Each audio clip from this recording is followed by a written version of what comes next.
My teenager, I can't get him to get up and go to school.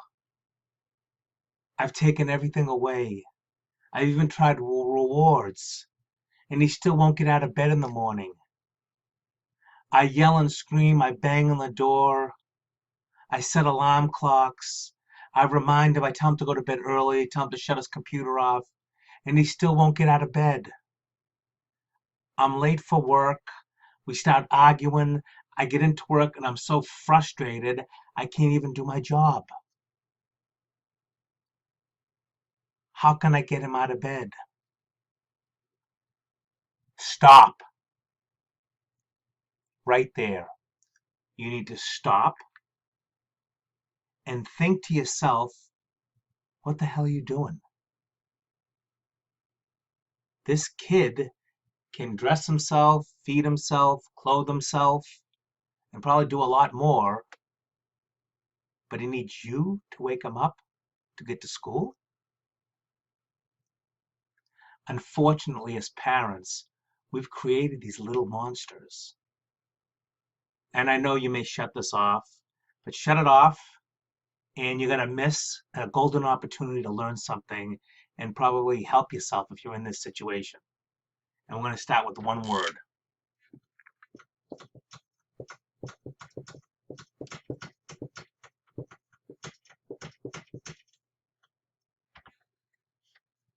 Entitlement. We've created these little monsters. Oh, how did we do that? We didn't do that. When our children are little, they're here. And this is the world. We set ourselves up and them up for the whole world to revolve around our little child. Well, how do we do that? We're constantly helping them. Oh, let me tie your shoes. You can't do it. Let me tie your shoes. Oh, you didn't do your homework? Oh, I can read that book. My mom did it to me. And then I started doing it to my kids. We create this complex that they have that they can just sit back and everybody's going to do the work for them because they're so used to it. Do you understand? Like I said, it starts at a young age and it builds up over time. And then when they get to these teenage years, they are an entitled teenager. They think everybody should be waiting on them on hand and foot. They're waiting for their parents to rescue them. I don't have to get up for school. My mom's gonna wake me up. Oh, you know, I don't have to go to that job. My mom and dad, they're gonna take care of me. It's this sense of entitlement that they see everybody else beneath them in the world. And how do you think it's gonna make them when they become adults? Do you think they're gonna be better as adults? An entitled adult? It seems to me that if you're an entitled kid, you're going to grow up and you're never going to be able to hold a job. You probably won't, maybe not graduate high school, go to college, because you're waiting for everybody to do something for you. And it starts at a young age. But I see this especially with parents and the kids in school. What am I supposed to do? And then, a couple of the posts, oh, throw water on him, spray water on him, get cymbals and smash him in his ear. Ridiculous. Get 3 alarm clocks. Make sure he goes to bed early. Are you out of your mind? You're rescuing even more.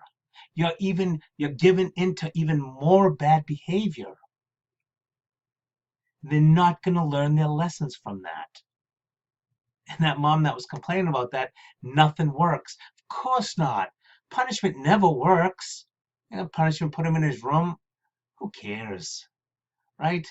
She's gonna let me off in a couple of minutes. She'll feel bad about it and she'll let me go do whatever I want to do anyway. In rewards, you're gonna reward them for, hey, I'll give you $20 if you go to school. Are you out of your friggin' mind? What are we teaching these children that they're gonna grow up to be useless adults?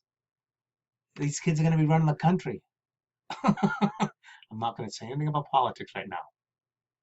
But that's what we're setting them up to feel. Okay, so I'm going to give you 3 things that you got to do right now to end all this crap, because it is. Stop feeding into their narcissism, their desire to do zero. And this goes for not only school, lazy, they don't want to get up off the couch, they just play video games, they don't want to go get a job, they want to quit school. It's our fault as parents. And really, for the most part, we have to blame our parents because they taught us how to be parents. So I teach parents how to break the cycle. And this video here is breaking the cycle.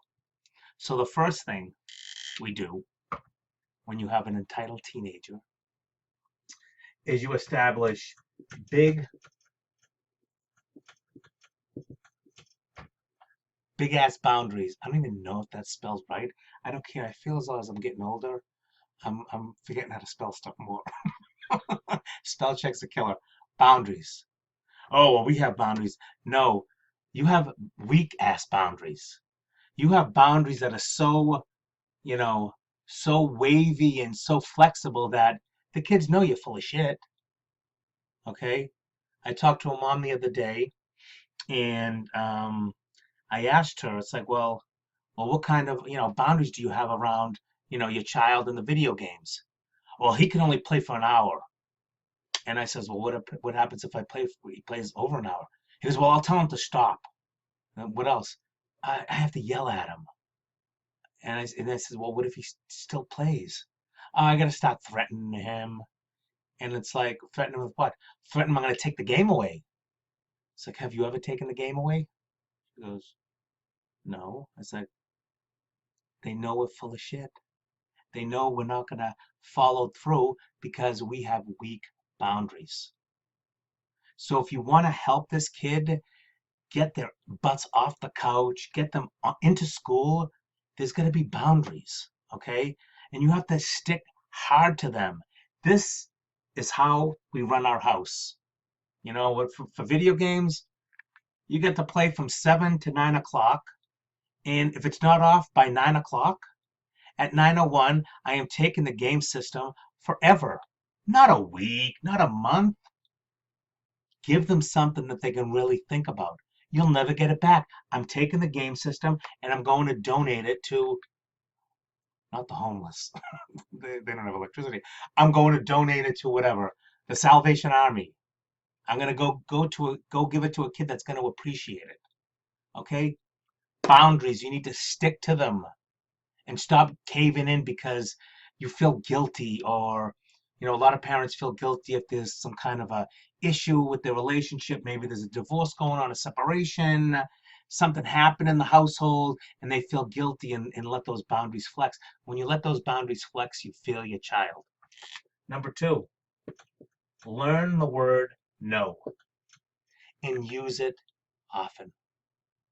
We're not here to cater to our kids' asses.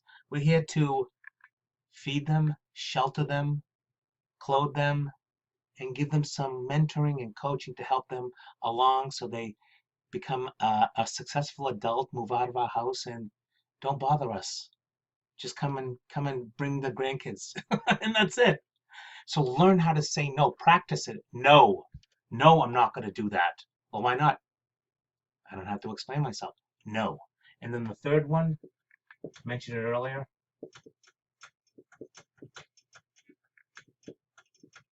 Stop rescuing them.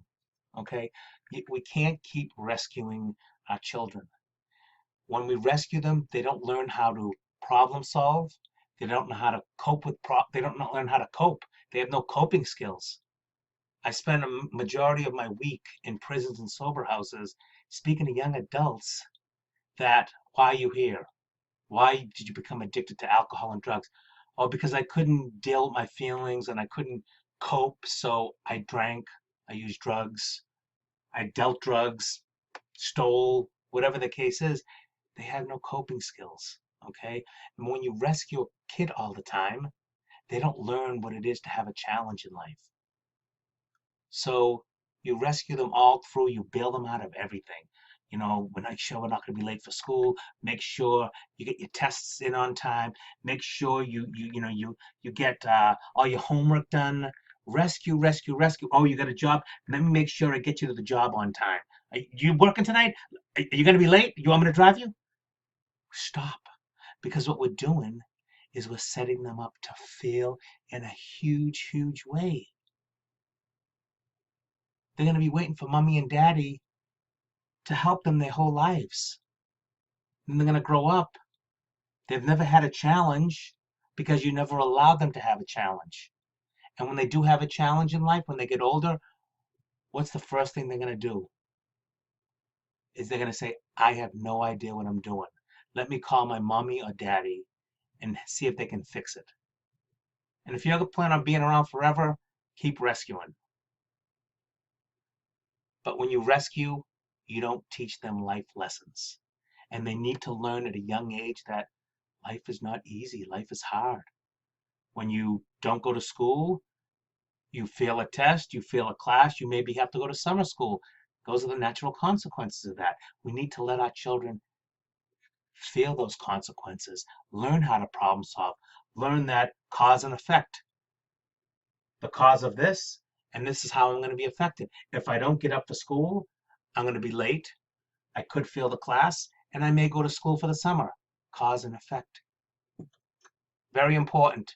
Entitlement, end it now. Boundaries, say no and stop rescuing. Hope you enjoyed this one. There's another video up here or there similar. I'm out. Bye.